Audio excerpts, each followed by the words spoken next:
7h-10h sur Radio Courtoisie, suivez la ligne droite.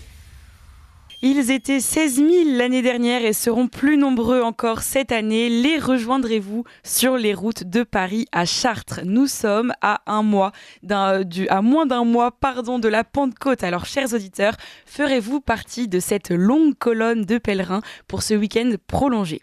Comme tous les ans, depuis 1983, l'association Notre-Dame de Chrétienté organise un grand pèlerinage de Paris à Chartres, 100 km de long, 3 jours de marche, d'échanges et de prières.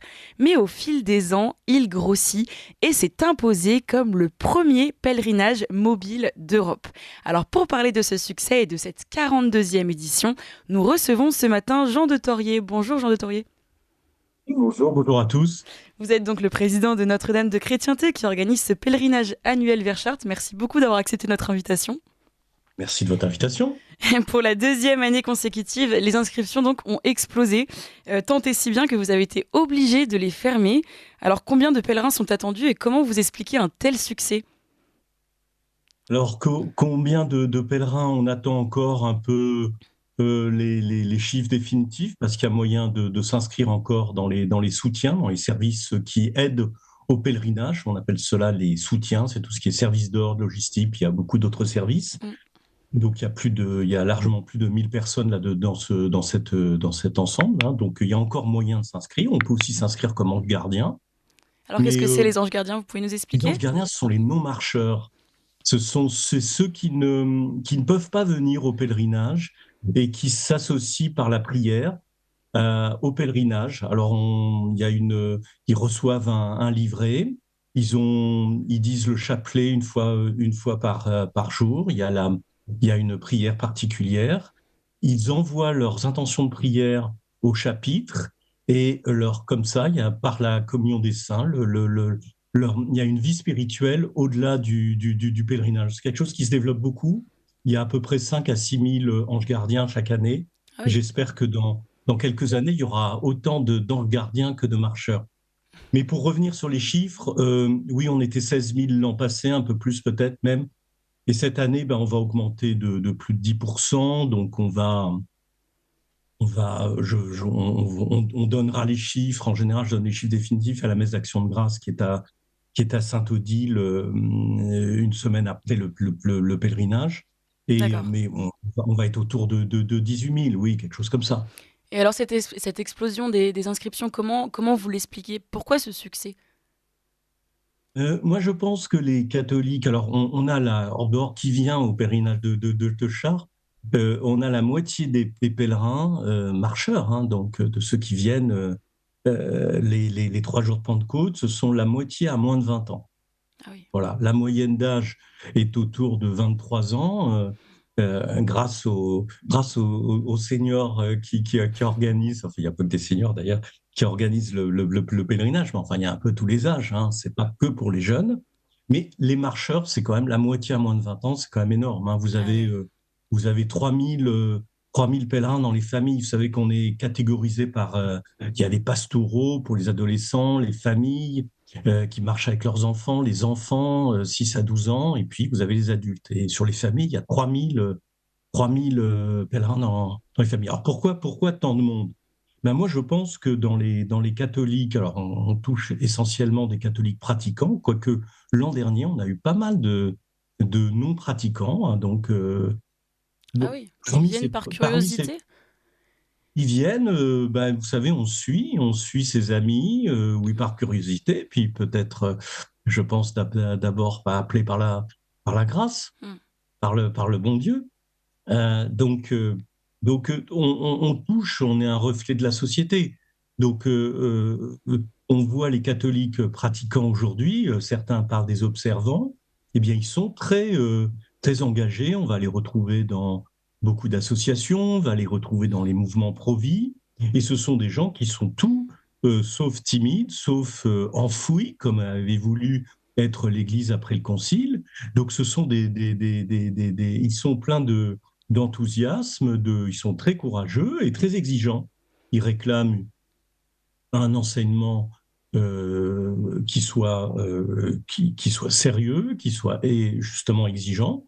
Et puis, évidemment, le fait que le pèlerinage soit bien organisé, attire beaucoup de monde, il y a une grande notoriété maintenant, depuis pas mal d'années, eh bien, tout ça a un effet attractif, bien sûr. Il y a beaucoup de gens qui viennent, qui ne sont pas des milieux traditionnels. On est un pèlerinage de chrétienté, parce qu'on est attaché au rayonnement de la société chrétienne dans la société civile, même si cette société est sans Dieu comme elle est aujourd'hui, même si les Français ne se déclarent plus catholiques. Il n'empêche que l'Église a vocation à rayonner dans cette société, il faut oser le dire, c'est ça la chrétienté. Et puis notre pèlerinage est traditionnel parce il est attaché à la liturgie traditionnelle parce que montrant particulièrement bien les vérités de la foi. Et Eh alors, bien, nos jeunes pèlerins aiment cela. et bah justement, c'est vrai que donc c'est en forme extraordinaire, messe en latin, dos au peuple. Comment est-ce que vous expliquez que ça puisse attirer justement une telle jeunesse, autant de personnes aujourd'hui, ce qui est un renouveau de la tradition? Parce qu'il faut pas, c'est pas parce que je vais prendre ma catégorie d'âge pour ne vexer personne, c'est pas parce que les plus de 60 ans sont un peu fatigués parfois que les jeunes le sont. Les jeunes ne le sont pas du tout. Ils sont très exigeants. Ils veulent des enseignements sérieux. Ils veulent une morale qui soit exigeante. Ils veulent des prêtres qui soient bien Mm. formés. Et c'est tout ça qu'ils viennent chercher au pèlerinage. Et alors justement, comment il va se dérouler ce pèlerinage? Est-ce qu'il y a des étapes, il y a un point de départ? Quels seront un peu ce qu'ils Oui, vont avoir même comme programme, peut-être des méditations, des messes?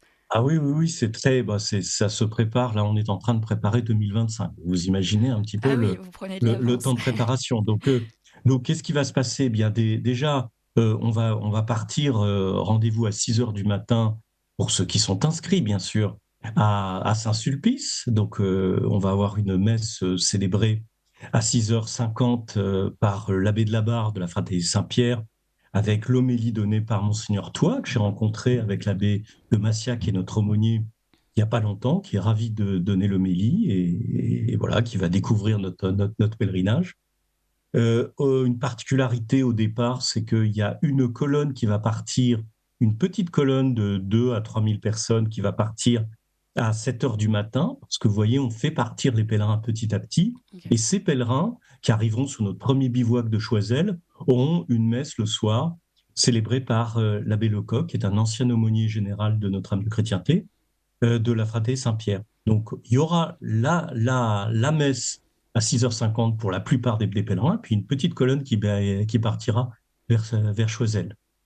Euh, le, alors, qu'est-ce qui va se passer? Eh bien, je vais un peu vite parce qu'il y aura plein de petits événements, mais le dimanche, on aura la messe célébrée par le père Augustin Marie, qui est prieur de la Fraternité Saint-Vincent-Ferrier, de grands amis de notre pèlerinage. Le soir, salut du Saint-Sacrement, deux saluts du Saint-Sacrement entre les adultes et les familles enfants, donc par le chanoine Valadier de l'Institut Christ III et par le père Rinaud de la Fraternité Saint-Thomas-Becket.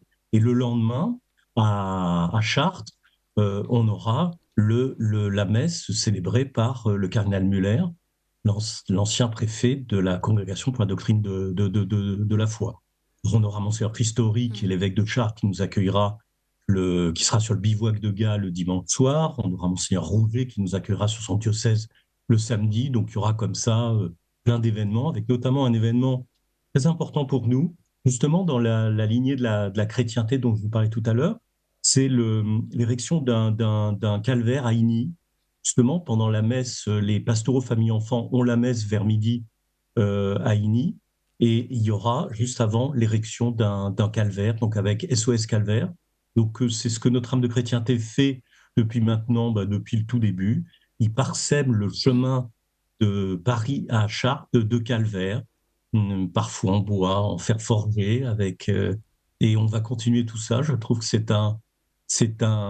une manière de faire exister justement cette chrétienté dans notre société qui semble-t-il n'en veut pas. Semble-t-il, parce qu'en réalité, les gens, quand on parle avec eux, en fait, je pense qu'ils le souhaitent. ils souhaitent ce retour de la chrétienté. Ouais, c'est un beau message en tout cas, ce retour de la fierté vraiment d'être chrétien. Tout à l'heure, vous disiez Exactement. que vous prépariez déjà celui de 2025. Alors on imagine donc que c'est un travail de préparation en amont qui est colossal. Quels sont les différents pôles justement, les différents services qui seront présents et qui ont travaillé durant tout le long, voilà, ces derniers mois et seront présents sur place? Alors, vous avez un gros travail qui est tout autour du choix du thème. Alors, le thème, je l'annonce en général, je l'annonce pas en général, je l'annonce toujours, le soir, le dimanche soir au chef de chapitre, qui sont nos premiers cadres, on va dire. Et puis, je l'annonce aussi dans la cathédrale de Chartres. Donc, ça, je le garde secret, pour l'instant. Celui de Donc, voilà, 2025. 2025, bien Celui de sûr. 2024, c'est les De- fins dernières, c'est ça? voilà, je veux voir Dieu, la phrase de Sainte Thérèse d'Avila. Et donc, il y a tout un travail de poids du thème et puis surtout de préparation de tout ce qui est les méditations que l'on adapte à nos pèlerins, qui sont Mm. travaillées avec les communautés qui nous accompagnent. Donc, c'est un énorme travail de formation. Il y a aussi un très gros travail fait par toutes les équipes de la sécurité, de la sûreté. C'est tous les rapprochements. Vous imaginez qu'une colonne de 18 000 personnes qui bougent itinérantes de Paris à Chartres, c'est sous haute surveillance des autorités civiles, militaires. Donc évidemment, on a des relations avec toutes les autorités, puis avec les préfectures, bien sûr. Donc voilà, donc on a ce genre donc il y a des équipes qui sont consacrées à ça, qui sont reconnues, professionnelles, et qui arrangent au mieux les choses. Justement, quand on aurait pu augmenter notre pèlerinage beaucoup plus que ce que l'on a fait.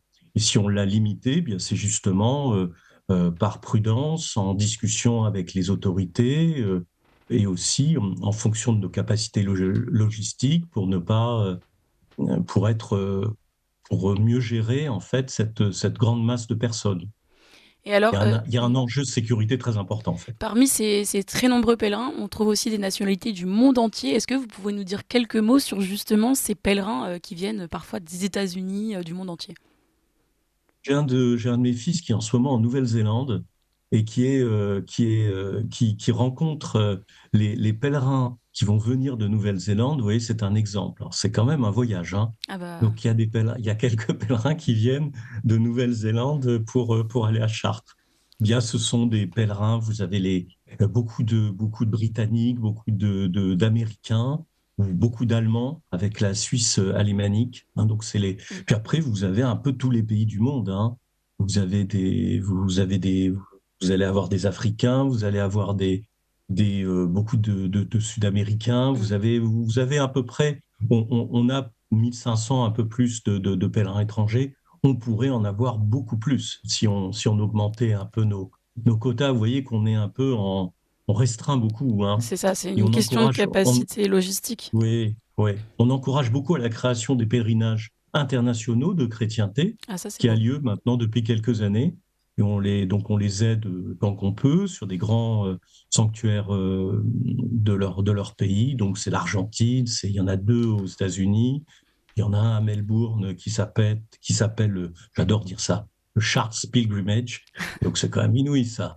Et puis vous en avez aussi en Espagne, bien sûr, Portugal. Et donc on encourage ça. Il faudrait qu'il y en ait en Royaume-Uni, en Allemagne, bien sûr. Bah, c'est un très beau succès franchement entre la dimension internationale, la moyenne d'âge très jeune et puis bien sûr c'est ce nombre explosif de pèlerins. Je rappelle, je précise pardon pour nos auditeurs, demain soir, mercredi donc 24 avril, il y a cette messe de lancement de Chartres à 19h30 à l'église Saint-Jean-Baptiste de Neuilly. Je vous invite évidemment à y aller et je vous remercie Jean de Torier pour d'avoir accepté notre invitation. Merci encore, vous êtes le président de Notre-Dame de Chrétienté qui organise ce pèlerinage de Chartres.